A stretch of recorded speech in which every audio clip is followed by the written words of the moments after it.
It is official. President Joe Biden has decided to block Nippon Steel's proposed $14.9 billion purchase of U.S. Steel. The decision could be a fatal blow to a merger plan that has been contentious, to say the least. In a statement, the president writes in part, "It is my solemn responsibility as president to ensure that now and long into the future, America has a strong domestically owned and operated steel industry." He goes on to say, U.S. Steel will remain a proud American company, one that's American owned, American operated, by American union steelworkers, the best in the world. While the move gained the praise of the United Steelworkers leadership, others fear it may spell the demise of the steelmaking region. KDKA lead investigator Andy Sheehan now with reaction to the president's move today.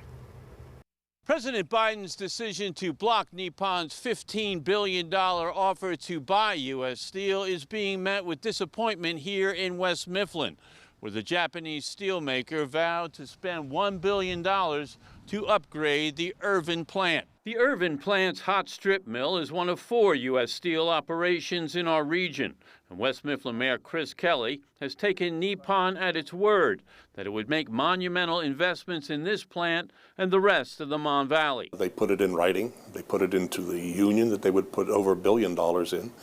No layoffs, no plant closings, keeping the 10-year status quo or improving. Nobody puts that in a business deal today. It's given them everything they wanted. But President Biden has invoked his right to block the deal, citing what he calls credible evidence it threatens to impair the national security of the United States, a position applauded by David McCall, the president of the United Steelworkers Union, who has opposed the deal from the start, despite support from the rank and file. We have no doubt that the president's decision was the right move for our members and for America's national security.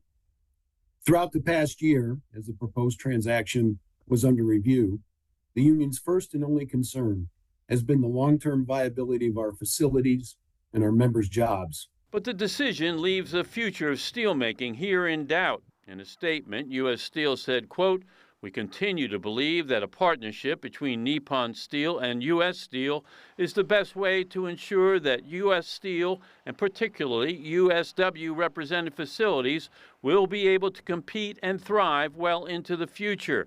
And while Nippon promised to keep the headquarters in downtown Pittsburgh and not shut down any operations, U.S. Steel has warned it may pull up stakes if the deal is voided. That prompted Governor Shapiro to issue this warning, quote, "I expect U.S. Steel to uphold their commitments and refrain from threatening the jobs and livelihoods of Pennsylvanians who work at the Mon Valley Works and U.S. Steel headquarters and their families." But Kelly fears the worst. But they walk away. They walk away, and what's left? This is our strong ally. There's no national security threat. This is plain and simple politics at its worst. With President Biden blocking the deal and President-elect Trump vowing to do the same, the deal would appear to be dead. But in its statement, U.S. Steel vows to fight on to save it.